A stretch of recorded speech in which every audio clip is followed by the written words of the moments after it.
자, 우리 찬양할게요. 주 하나님, 독생자 예수.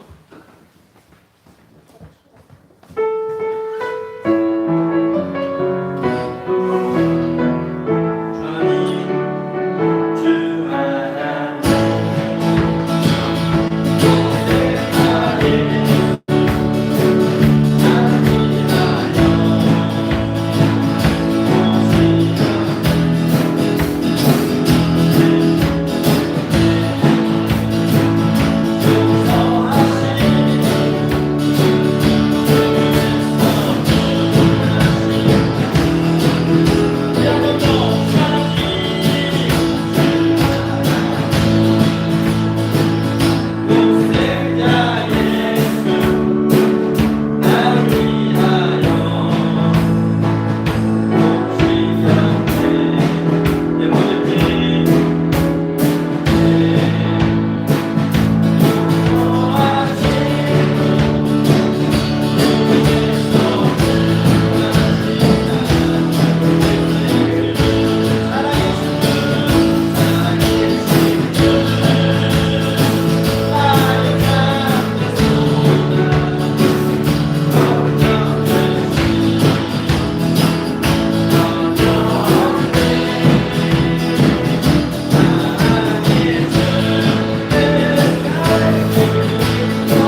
살아계신 주님의 이름을 높이고 그 살아계신 주님과 함께하는 우리의 삶이 되기를 축원합니다.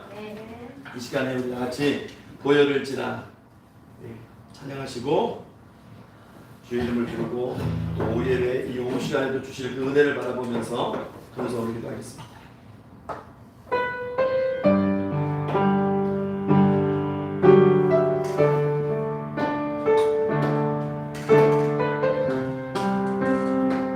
보혈을 지나 하나님 품으로 보혈을 지나 하나님 품으로 보혈을 지나 아버지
열방 중에서 열방 중에서 주를 선포해 하소서.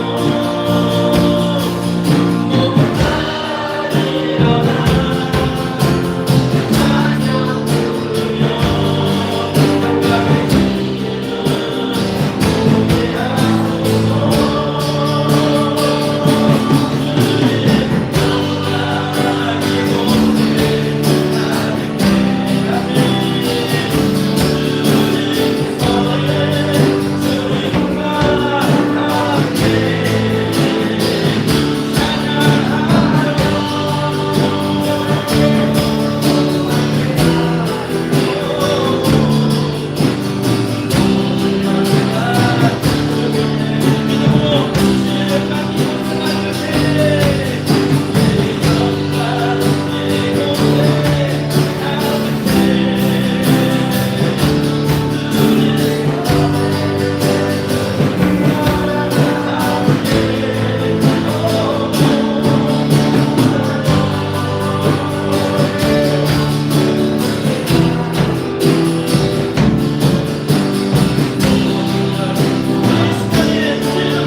감사합니다.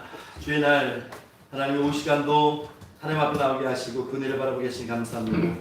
이 시간 하나님 우리가 드려지는 예배가 하나님 앞에 그러나 산점을 같은 귀한 예배 되게 하시고 이 시간 선포되는 말씀을 통해서 회복되고 아버지는 충만한 은혜 충만한 귀한 시간 허락하여 주옵소서. 감사드리며 살아계신 우리 구주 예수 그리스도 이름으로 축복하며 기도합나이다. 아멘. 우리 박수로 하나님께 영광을.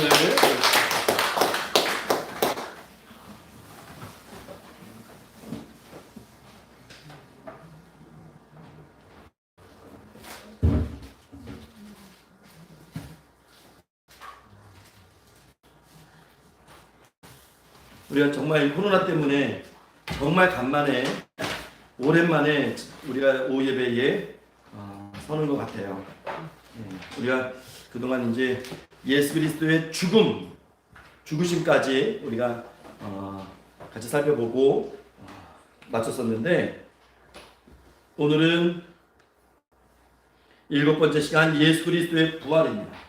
예수 그리스도의 부활에 대해서. 여러분 부활교리는 우리 기독교에서 가장 중요한 거죠. 부활이 없으면 아무것도 없는 거예요. 부활이 거짓말이라든가 부활이 어떤 꾸며낸 이야기다라고 그런 전제가 되게 되면 성경의 진리는 다 무너집니다. 다 무너지는 거예요. 하나도 남김없이 다 무너져요. 그래서 성경에서는 부활에 대해서만큼 굉장히 적나라하게 알려주고 말씀하고 계신다는 것을 우리가 말씀을 통해서 볼 수 있고 또 확인할 수 있습니다. 여러분, 교회를 일반적으로 오래 다니신 분들일수록 예수님이 죽음의 권세를 이기시고 다시 살아나신 그 부활에 대해서는 다 인정하지만 그만큼의 간격이 많이 식어져 있는 것을 보게 됩니다. 심각한 문제예요, 사실은. 우리 예수 그리스도의 부활이 어느 순간 그냥 막연하게 동의되어지는, 근데 그 안에 기쁨이 없고 감사가 없고 충만함이 없는 그런 고백들이 늘 우리 삶 속에서 비일비재하게 일어난다는 것이죠. 여러분, 그게 왜 심각한 문제냐면 예수 그리스도의 부활 사건은요, 과거에서 끝난 게 아니에요. 계속 이어지는 것이고 우리에게도 주어질 현실적인 사건이기 때문에 우리는 그것에 대해서 날마다 확인하고 감격하고 찬양하고 감사해야 되는 그런 사명이 있는 것이죠. 부활의 감격은 과거라는 시제가 없습니다. 그래서 우리가 오늘 말씀 앞에 서면서 내 안에 그리스도의 부활, 예수 그리스도의 부활에 대한 감격이 정말 용솟음치고 활동적인 그런 감격으로 자리 잡고 있는가 하는 것을 여러분 한번 스스로 점검해 볼 수 있는 시간이 되었으면 좋겠습니다. 오늘은 예수 그리스도의 부활에 대해서 우리가 한번 생각을 해보려고 합니다. 우리가 성경에서 부활장 하면 보통 어디죠? 부활장. 부활장. 우리가 믿음장 하면 히브리서 믿음장 하면 히브리서 11장. 사랑장 하면 고린도전서 13장. 그럼 부활장 하면요? 찍지 마라. 이거 다 녹화되고 있어. 찍지 마. 고린도전서 15장이 있죠. 15장이 부활장입니다. 고린도전서 15장에 보면 부활에 대해서 이제 많이 말씀하고 있는데 우리가 한번 고린도전서 15장 3절에서 8절 말씀을 한번 볼까요? 고린도전서 15장 3절에서 8절까지 말씀을 한번 볼게요.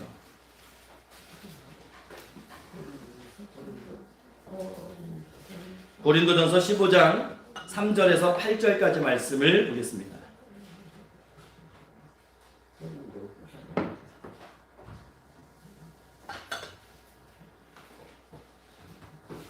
고린도전서 15장 3절에서 8절.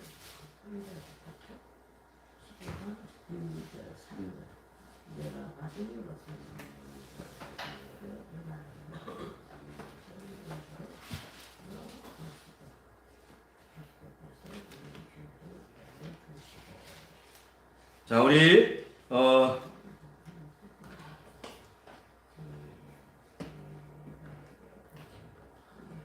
자, 3절부터 8절까지인데 우리 교독 한번 할게요. 자, 3절 읽겠습니다. 내가 받은 것을 먼저 너희에게 전하였노니 이는 성경대로 그리스도께서 우리 죄를 위하여 죽으시고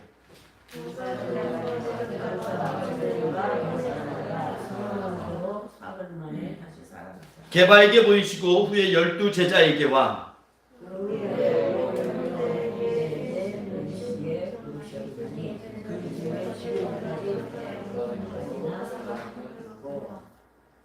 그 후에 야고보에게 보이셨으며 그 후에 모든 사도에게와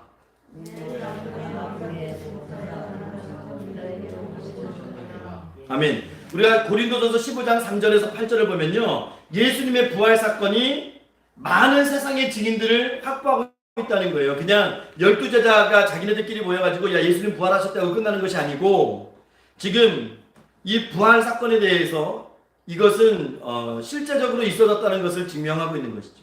사실 우리가 사도행전 2장 25절 이하로 쭉 보게 되면 예수님의 부활은 언약에 근거한 거예요. 그러니까 이미 구약 성경에서 예언하셨던 그 말씀이 이루어지는 그런 사건들인데 이 사건들이 은밀하게 되어지는 것이 아니고 많은 사람들에게 보여졌다는 거예요. 그 증인의 수가 대충 얼마나 돼요? 5절 보면 누구한테 먼저 보이셨어요?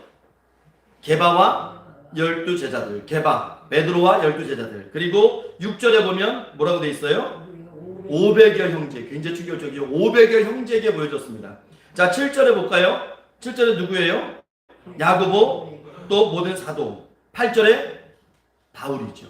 여러분, 마가복음 같은 경우 쓰여진 그 연대를 보면요, 예수님의 부활 사건을 목격한 사람들이 살아가던 시대에 쓰여진 것이 보통 이 복음서들이에요. 그러다 보니까 정말 예수님이 부활 사건이 이게 뻥인데, 거짓말인데 그렇게 썼다 그러면 그 당시 사람들이 가만히 있겠어요? 예?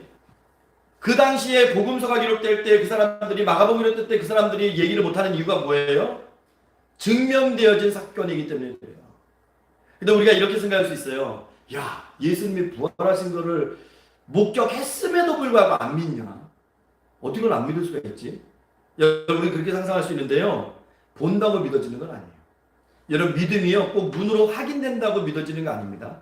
구약시대에 여리고성이 무너졌어요. 홍해바다가 갈라졌어요. 다 믿었습니까? 아니에요. 다 죽었어요. 광야에서. 홍해 건넌 사람들, 예, 여호수아 갈렙 제외하고 20세 이상으로는 다 사망하잖아요. 여러분, 봤다고 해서, 체험했다고 해서, 목격했다고 해서 믿음이 자라는 건 아니에요. 오늘 6절 말씀은 500여 형제에게 나타났어요. 그런데 여러분, 우리 잘 아는 것처럼 500명 정도에게 나타났는데, 여러분, 마가의 다락방 때 성령 체험 사건이 있을 때 몇 명 모여 있었어요? 마가의 다락방에.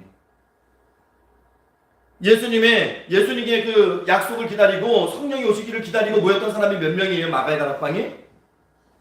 예? 몇 명? 120여 정도. 120명 정도. 그럼 500명이 부활 사건을 목격했는데 380명 어디 갔다는 얘기예요? 떠난 거예요. 부활 사건 경험에도요, 떠난다고요, 그냥. 그래서 세상 살면서 그냥 이건 뭐 나랑 상관없는 거, 뭐 감격도 무뎌진 채 그냥 떠나가는 것이 380명. 500여 문도 중에, 500여 성도 중에 약속 붙잡고 성령을 기다렸던 마가의 다락방에 있었던 사람은 제자들 포함 120명. 그런 거예요.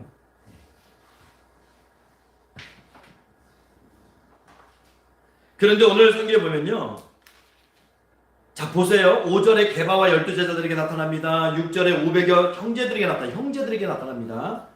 7절에 야고보와 모든 사도, 8절에 바울에게 나타나요. 여러분, 다 남성이에요. 다 남성을 기록하고 있습니다. 이 사회상이 그래요. 특히 여러분, 누가복음을 많이 보시면요, 누가복음의 핵심은 뭐냐면 버려진 자들, 낮은 자들, 이렇게 제외된 자들에 대한 복음서라고 보시면 되거든요. 그래서 거기는 아이들이 많이 등장하고 여인이 많이 등장합니다. 누가복음에. 네. 이 당시 사회는요, 여성을 그냥 인구 내지는 어떤 수를 계수할 때 여성과 아이들은 넣지 않아요. 좀 죄송스러운 이야기지만 넣지 않습니다. 남존 사상이 굉장히 강해요, 유대인들이. 그래서 여자들은 계수를 하지 않아요. 그러니까 여자들까지 하게 되면 더 많은 수가 예수님의 부활을 목격한 수가 되는 거예요. 그래서 좀 안타깝죠. 여자들에 대한, 이게 예수님의 부활을 증거했던 사람들도 많은데, 예, 예수님의 빈 무덤을 찾아갔던 것도 여인들이었고, 근데 여인들이 유대인들의 여자에 대한 개념 때문에, 사회적 폭력 때문에 성경에 보면 아무래도 여자들이 많이 배제되어 있는 것을 우리가 보게 돼요. 자, 여러분, 원래는 율법서에는 신명기 19장 15절의 말씀 보게 되면 어떤 사건의 진실 여부를 가리기 위해서는 최소 두 증인의 입으로나 또는 세 증인의 입으로 그 사건을 책정하고 그 다음에 증인으로 요구할 수 있는 그런 것들이 이제 율법서 신명기서에 기록되어 있었단 말이죠. 근데 우리가 지금 15장 고린도서 15장 3절에서 이야기 봤지만 이미 예수 그리스도의 부활의 증거는 너무나 차고 넘치는 거죠. 두세 사람으로 증인을 삼으면 되는데 500여 형제들에게 나타나고 제자들 12명에게 나타나고 놀랍지 않습니까? 근데 여러분, 제가 말씀드렸잖아요. 이렇게 많은 증거를 가지고도, 이렇게 많은 증인들을 가지고도 믿지 아니한다. 여러분 성경에 이미 그렇게 말씀이 돼 있어요. 우리 에베소서 4장 18절 말씀 한번 찾아볼게요. 에베소서 4장 18절 말씀. 에베소서 4장 18절 말씀.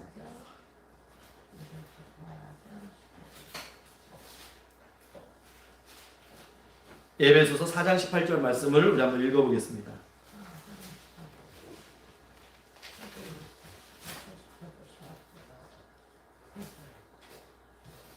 저희 총명이 어두워지고 예, 우리 4장 18절 이걸 다 같이 한번 읽을게요. 시작. 그들의 총명이 어두워지고 그들 가운데 있는 무지함과 그들의 마음이 굳어짐으로 말미암아 하나님의 생명에서 떠나 있도록. 마음이 굳어짐을 말미암아 하나님의 생명에서 떠나. 이게 이제 옛사람과 새사람에 대한 구분점을 말씀하시는 구절이잖아요. 에베소서 4장이. 근데 옛사람에 대해서 얘기하는 거예요. 옛사람은요 총명이 없습니다. 무지합니다. 마음이 굳어져 있어요. 그래서 하나님의 생명에서 떠나 있는 거예요. 떠나 있는 거예요. 그러니까 보고도 못 믿는 거예요. 보고도 인정하지 않는 거예요. 보고도 떠나는 거예요. 그렇게 되는 거예요. 그래서 예수님께서 참 외로우셨을 것 같아요. 이 땅에 오셨을 때 요한복음 1장에 보게 되면 이 땅에 오셨을 때 자기 백성들이 영접하지 않았다라고 말씀하셨거든요. 그 예수님께서 부활하셨을 때 그때도 마찬가지로 그들이 참 이런 마음 굳어진 마음, 총명이 없는 마음, 무지한 마음으로 예수님을 인정하지 못하고 거절했다는 것이죠.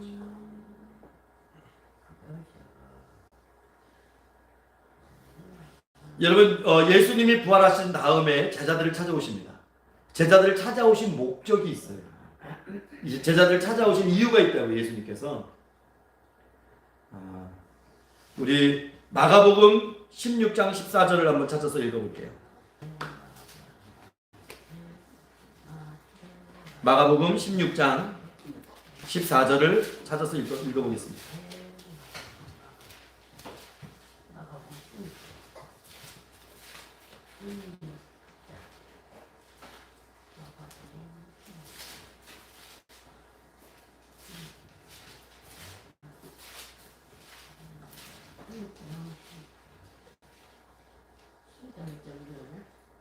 마가복음 16장 14절 예수님이 제자들을 찾아오셨어요. 찾아오셔서 그들에게 어떻게 하셨는지 우리가 한번 볼게요. 마가복음 16장 14절입니다. 시작. 그 위에 11제자가 음식 먹을 때에 예수께서 그들에게 나타나사 그들의 믿음 없는 것과 마음이 완악한 것을 꾸짖으시니 이는 자기가 살아난 것을 본 자들의 말을 믿지 아니함이라.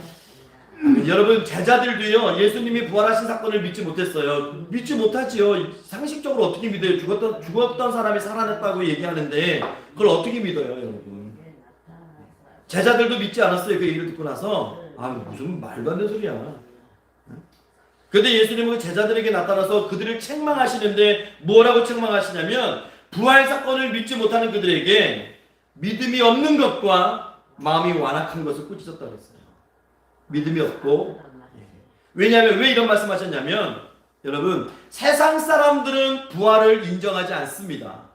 그렇죠? 과학적으로 의학적으로 부활이 없다라고 얘기하죠. 세상 사람들은 왜? 예수를 믿지 않으니까, 말씀을 믿지 않으니까. 하지만 말씀으로 교훈받은 자들은 여러분 그 말씀을 통해서 믿음이 자라는 거 아니겠어요? 그 믿음의 반응점이 나타나야 이제 부활 사건을 믿게 되는데 제자들은 3년 동안 예수님께서 천국의 복음을 직접 막 들려주셨단 말이에요. 직접 들려주셨고 예수님께서 고난받으시고 다시 부활하실 것을 말씀하셨음에도 불구하고 이미 말씀하셨음에도 불구하고 제자들이 믿지 않았어요. 믿지 않았어요. 한 번도 경험해보지 못한 일이기 때문에 믿지 않았어요. 그때 예수님께서 그들에게 왜 믿음이 없느냐, 왜 이렇게 마음이 완악하느냐 그게 책망하시죠. 자기가 살아난 것을 본 자들의 말을 믿지 않았어요. 제자들이 예수님이 살아나셨대, 부활하셨대, 분명히 무덤이 비어진 것도 확인했음에도 불구하고 그들 마음속에는 견고한 믿음이 없었어요. 여러분 이 시대도 마찬가지예요. 예수 그리스도의 부활 사건에 대해서 우리가 무뎌진 감정으로 살아가면 언젠가 주님이 우리의 마음을 책망하신다고요. 왜 믿음이 없느냐, 왜 완악하는가?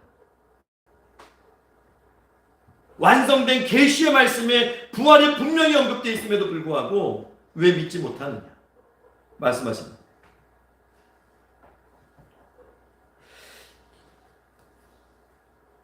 우리 누가복음도 한번 찾아볼까요? 누가복음 24장도 한번 찾아볼게요. 누가복음 24장 25절, 26절, 27절을 한번 볼게요. 누가복음 24장 제일 끝장이죠. 누가복음 24장 25절에서 27절까지 예수님께서 제자들에게 책망하시는 말씀이 동일하게 있어요. 누가복음 24장 25절, 26절, 27절 말씀입니다.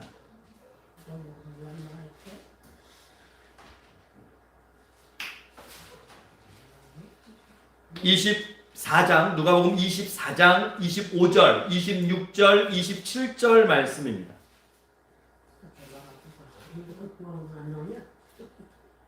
25절부터 누가복음 24장 25절부터 한번 읽어볼게요. 시작.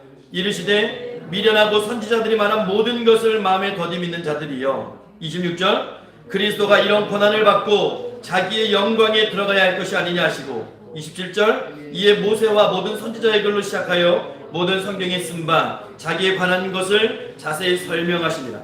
여러분, 주님께서 누가복음에서 제자들 뭐라고 책망하시냐면 선지자들이 말한 모든 것을 마음에 더디 믿는 자들이요. 그러니까 이게 무슨 얘기예요? 언약을 믿지 못해요. 언약, 예언을 믿지 못해요. 분명히 예수님께서 보란다고 말씀하셨는데 구약 성경에 이렇게 기록되어 있는데 그것을 믿지 못하는 자들이요. 그리고 26절에 주님께서 그리스도가 이런 고난을 받고 자기의 영광에 들어갈 것이 아니냐 하시고 27절 말씀 보면 모세와 모든 선지자의 글로 시작하여 모든 성경에 쓴 바 자기에 관한 것을 자세히 설명하십니다. 결국 뭐예요, 여러분? 제자들도 주님께서 그 말씀을 풀어주고 설명해 주실 때 그걸 믿을 수 있는 믿음이 생긴다는 거예요. 여러분, 그래서 믿음은 말씀과 떨어질 수 없습니다. 말씀과 떨어지지 않는 거예요, 여러분. 예수님도 자신의 부활을 다시 살아난 육신을 가지고 증명하시기보다는 구약에 예언된 성경 말씀을 통해서 가르치시고 증명하셨어요. 그래서 사람들이 눈으로 본다고 해서 믿어지는 게 아닙니다. 그러니까 예수님도 제자들에게 말씀을 풀어주시잖아요. 이미 주님께서 부활하시고 몸을 보여주셨음에도 불구하고 제자들이 놀라기만 해요. 당황스럽기만 해요. 그때 예수님께서 그들에게 말씀을 풀어주십니다. 아, 이게 하나님의 뜻이고 하나님의 계획이었구나. 그 하나님을 찬송하고 하나님을 찬양하고 영광을 돌리고. 부활 사건이 성경에는 이렇게 기록이 되어 있어요. 제자들에게 주님께서 많은 책망을 하시죠. 자, 그럼 우리 이야기를 한번 해볼까요? 이 시대 많은 사람들이 보면 믿는다고 얘기합니다. 한번 보여줘봐, 믿을게. 그런 얘기 많이 해요. 특히 학생들 때 그런 얘기 많이 안 하나? 너 하나님 본 적 있어? 나 하나님 보면 믿을게. 아니, 그런 얘기도 아니, 이제. 관심이 없는 시대구나. 교회에 관심이 없는 시대예요, 요즘은. 제가 어릴 때만 해도 항상 물어보는 질문이 있었어요. 너 예수님 봤어? 너 하나님 봤어? 너 천국 봤어? 가봤어? 지옥 가봤어? 나도 볼 수 있으면 믿을게. 그런 얘기 많이 했거든요. 근데 요즘 애들은 아예 관심도 없나 봐요. 그냥 교회, 기독교에 대해서. 시대가 그래요. 근데 여러분, 본다고 믿을 것 같아요? 아니요. 저는 나중에 알게 됐어요. 본다고 믿는 게 아니구나. 그래서요, 선택된 자들만 믿을 수 있는 거예요. 아무나 믿는 게 아니에요. 본다고 믿는 게 아니더라고요. 부활을 직접 목격했는데, 예? 목격했는데도 한 380명 떠나버리잖아요. 우리가 말씀을 통해서 믿을 수 없다면, 여러분, 눈으로 봐도 믿을 수 없는 겁니다. 그래서 우리가 이 말씀 앞에 우리가 항상 체크해야 돼요. 나는 말씀을 통해서 부활 사건을, 그 감격을 늘 누리고 있는가? 왜 부활 사건이 중요하냐면요, 부활과 함께 예수님이 얻으신 영광이 있습니다. 예수님이 얻으신 영광이 있어요. 부활을 통해서. 그러니까 우리는 그 부활을 통해서 하나님을 높이고 예수를 찬양하고 또 우리에게 영원한 생명을 주신 그 은혜에 우리가 감격하는 이유가 있는 것이죠. 여러분, 예수님이 부활 사건을 통해서 얻으신 영광이 빌립보서 2장이 나옵니다. 빌립보서 2장 9절부터 우리가 한번 쭉 볼까요? 에베소서 다음에 있죠. 골로새 앞에 있습니다. 빌립보서 2장 9절에서 11절 한번 볼게요. 예수님이 부활과 함께 얻으신 영광이 최소한 세 가지가 나와요.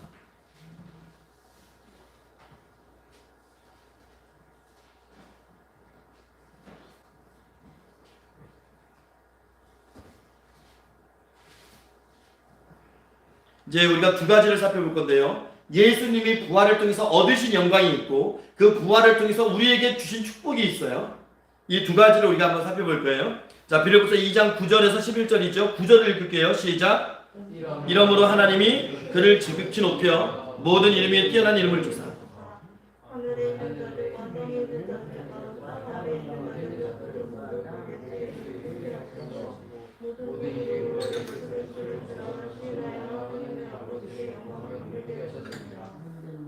아멘. 자, 난 9절만 읽기를 원했는데 다 읽었어요. 9절에 보면 첫 번째 영광이 뭐예요? 모든 이름 위에 뛰어난 이름을 주셨어요. 하나님이 우리 주님을 높이셔서 모든 이름 위에 뛰어난 이름을 주셨고, 두 번째가 10절에 나오죠. 모든 무릎을 예수의 이름에 꿇게 하셨어요. 권세 있게 하셨어요. 그리고 세 번째가 모든 입으로 예수 그리스도를 주라 시인하여 하나님과 아버지께 영광을 돌리게 하셨느니라. 여러분, 이게 세 번째가 제일 중요해요. 자, 우리가 하나님께 영광을 돌리기 위해서 뭘 해야 돼요? 우리 입술로 예수 그리스도를 구주라고 여러분 인정하시고 고백하셔야 돼요. 그게 하나님께, 하나님 아버지께 영광이 된대요. 그게 영광이 되는 겁니다. 왜? 하나님께서 계획하신 거예요. 우리 구원을 위해서 계획하신 거예요. 그 귀한 이름을 주신 거예요. 우리가 예수 그리스도를 구주로 인정하고 고백한다는 것은 하나님의 구원을 즐거워하고 기뻐하고 감사한다는 거예요. 그래서 우리는 늘 입술로 예수 그리스도를 구주로 고백해야 돼요.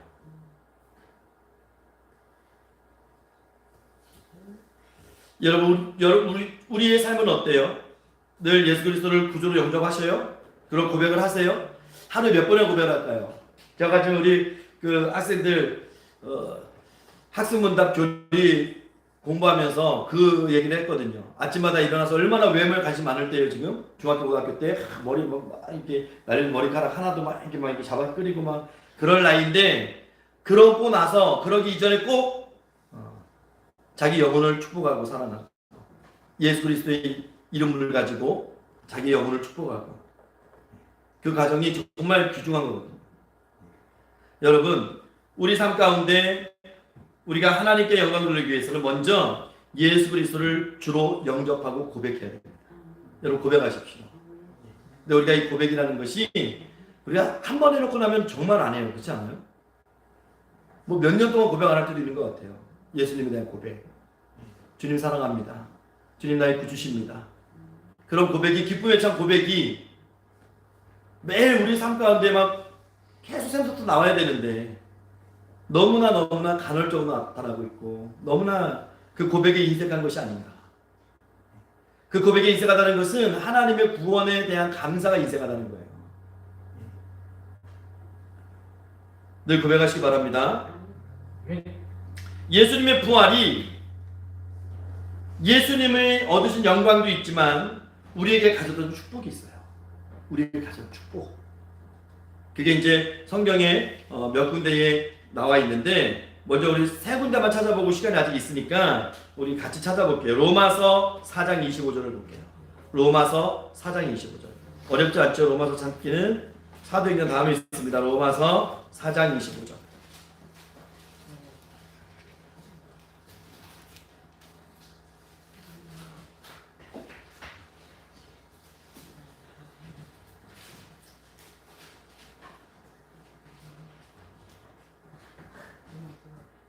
자, 로마서 4장 25절인데요.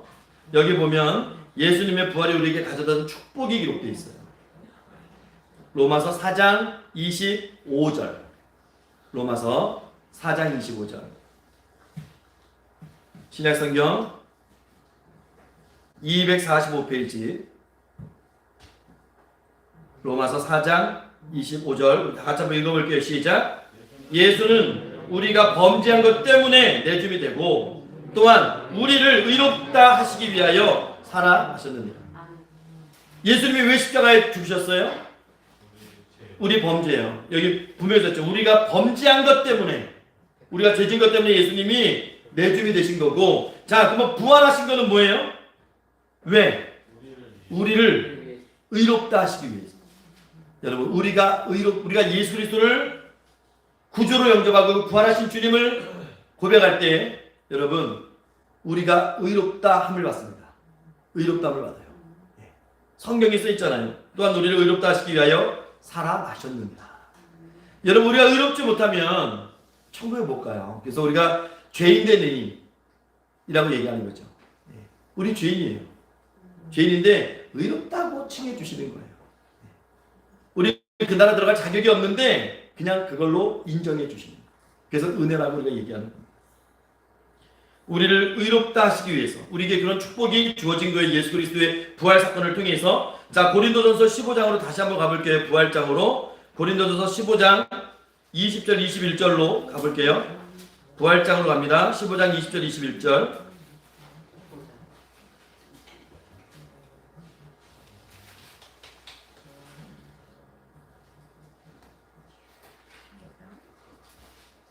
고린도전서 15장 20절 21절로 다시 갑니다.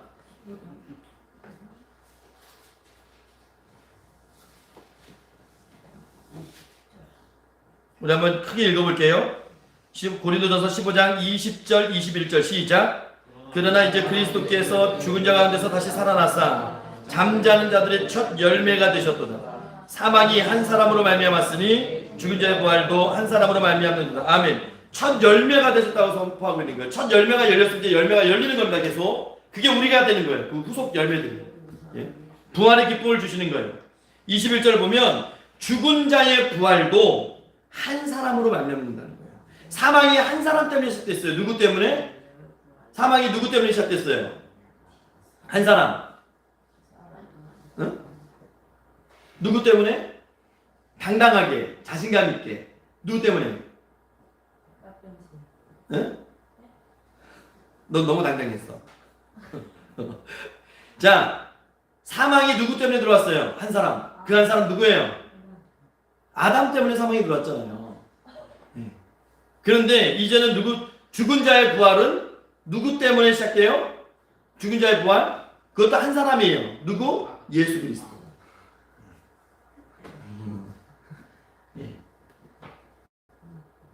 우리에게 그 부활이 그런 축복을 주신 거예요. 우리도 이제 소망할 수 있다는 거예요. 우리 마지막으로 하나만 더 찾을게요. 갈라디아서 2장 20절 말씀. 갈라디아서 2장 20절. 우리 많이 암송하고 애송하는 말씀인데 좀 긴 본문이지만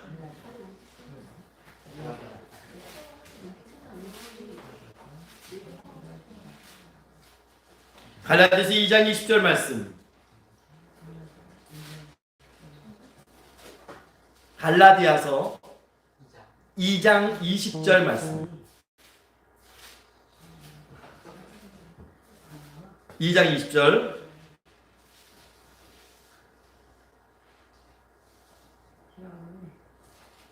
갈라디아서 2장 20절 좀 깁니다.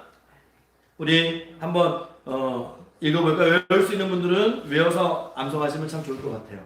갈라디아서 2장 20절.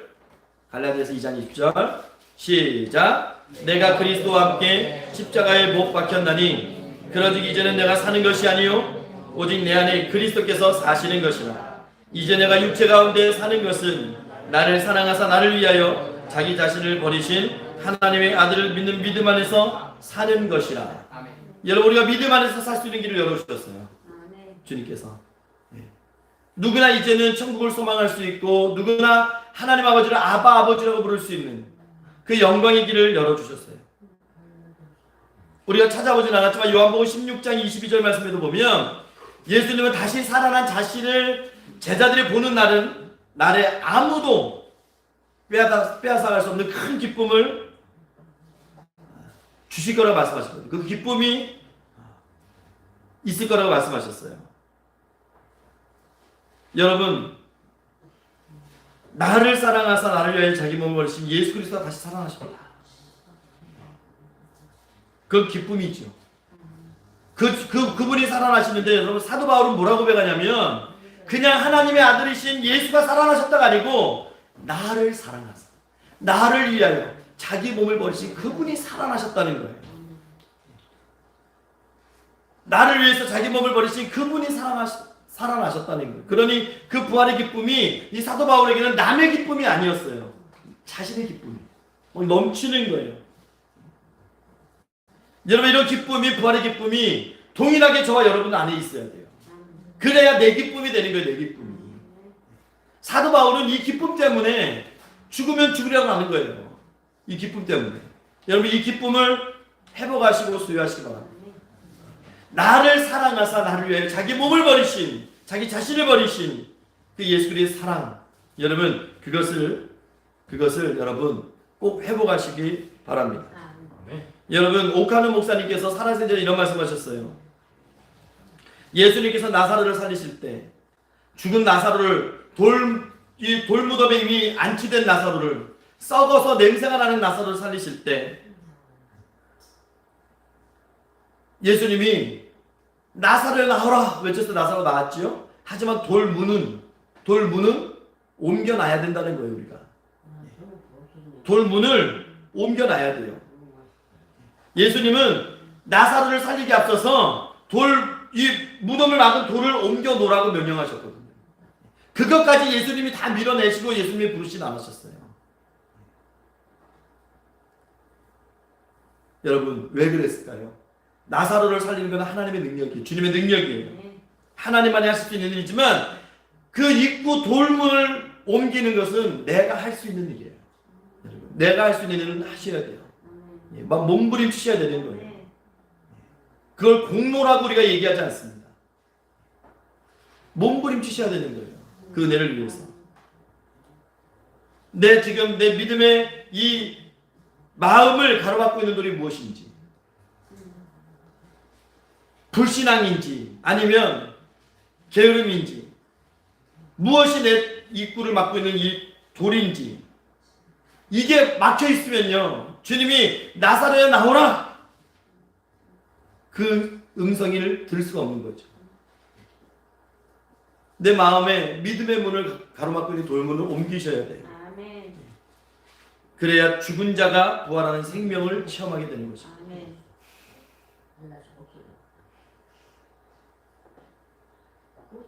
우리가 정말 부활의 기쁨 가운데 매일 살지 못한다면요 여러분 온전한 기쁨을 누릴 수가 없는 거예요. 여러분 무엇보다 우리는 부활의 기쁨을 회복해야 됩니다. 아멘. 나를 위해서. 여러분 꼭 기억하세요. 예수님이요 나를 위해서 나를 사랑해서 나를 위해서 자기 몸을 버리셨대요. 아멘. 나를 위해서. 그 주님의 사랑을 받고 그 주님의 은혜를 받고 살아가는 것이 저와 여러분들입니다. 그 은혜를 여러분 잃지 않도록 기도하시고 몸부림치시기 바랍니다. 늘 내 마음속에 부활의 기쁨의 샘솟도 넘어서 이제 넘쳐서 이제는 하나님께 감사하고 늘 영광 돌리며 살아가는 삶을 살아가시기를 주의 이름으로 축원합니다. 아멘. 우리 이 시간에 겸손하게 기도할게요. 하나님, 나의 마음에 감격이 없습니다. 하나님, 나의 마음에 구원의 감동이 없습니다. 예수 그리스도를 구주라고는 머릿속은 그렇게 생각하고 입은 그렇게 그냥 고백하는데 진정 내 마음속엔 기쁨이 없습니다. 그 부활의 십자가가 나의 것으로 느껴지지가 않습니다. 이 시간 회개하는 마음으로 주님 용서해 주시고 내 마음속에 부활의 기쁨을 다시 소생시켜 주셔서 하나님 그 기쁨 가운데 주님과 동행하게 하시고 그 감사한 가운데들 주님을 영화롭게 하는 데 쓰임받는 나의 삶이 되게 하옵소서. 우리 이 시간에 겸손한 마음으로 기도하겠습니다. 하나님 감사합니다. 하나님 마지막 때를 우리가 살아가는데 하나님 우리의 몸은 이렇게 주일날 또 예배 첫소 시간대마다 예배 첫소에 모이고 예배 현장에 모여 있지만 하나님 그럼에도 불구하고 우리 마음이 차가운 것을 느낍니다. 부활의 기쁨이 없는 것을 느낍니다. 부활의 확신과 하나님 그 고백이 너무나 무뎌지는 것을 느낍니다. 하나님 용서해 주시고 믿음 없음을 용서해 주시고 아버지 하나님 긍휼히 여겨 주시옵소서. 아버지 우리 마음속에 십자가의 그 예수 그리스도의 달리신 십자가의 기쁨을 회복하게 하시고 아버지 그 구원의 기쁨 속에서 늘 하나님 찬양하며 하나님 영화롭게 하는 우리의 삶이 될 수 있도록 하나님 인도하여 주시옵소서. 십자가를 생각할 때마다 하나님 내 마음속에 정말 세상에 뺏을 수 없는 참 평안과 기쁨을 허락하시고 하나님 그리하여서 이 마지막 때에 하나님 십자가의 사람으로 맡겨진 사명 감당하는 그렇게 하나님 뜻 가운데 생활하고 살아갈 수 있는 우리의 삶이 될 수 있도록 믿음의 삶이 될 수 있도록 하나님 인도하여 주시옵소서. 한 주간 세상에 나가서 살아갈 때에 아버지 부활의 사람으로 살게 하시고 부활의 기쁨으로 아버지 전하게 하시며 아버지 늘 성령 충만한 것에서 주님과 동행 우리 그들의 삶이 될 수 있도록 하나님 인도하시고 축복하여 주시옵소서. 잠시 시간에 감사합니다. 하나님 우리가 입술로는 머리로는 예수님의 부활을 생각하고 고백하지만 하나님 그러나 정작 우리 마음속에 그 십자가의 그 부활의 능력과 그 기쁨이 하나님 너무나 무뎌지고 너무나 하나님 희미해져가는 것을 느낍니다. 하나님 불쌍히 여기시고 긍휼히 여기셔서 아버지 용서하시고 우리에게 큰 믿음 주셔서 이제는 살아가면서 하나님 부활의 기쁨을 누리는 자로 머무는 곳마다 하나님 부활의 그 소식을 전하는 자로 살아갈 수 있도록 하나님 함께하여 주시옵소서. 하나님 한 주간 또 세상에 나가 살 텐데 승리하는 삶이 되기를 원합니다. 하나님 십자가로 승리하게 하시고 예수 그리스도의 이름의 능력으로 아버지 승리할 수 있는 우리의 삶이 될 수 있도록 하나님 함께하여 주시옵소서. 우리 다 같이 일어날게요. 지금은 우리 구주 예수 그리스도의 은혜와 살아 역사하시는 하나님 아버지의 크신 사랑하심과 성령 하나님의 인도하시고 함께하시고 동행하시고 이루심이 죄로 하나님 앞에 나와서 겸손히 고개 숙이고 부활의 기쁨을 회복하며 부활의 능력으로 세상을 넉넉히 이기며 살기를 다시 한번 소망하는 평강의 모든 성도들 머리 위에 특별히 이 시간 함께하는 학생들과 청년들 위에 그리고 교회 위에 이제부터 영원 무궁토록 항상 함께 있을지어다. 아멘. 박수로 할게 영광을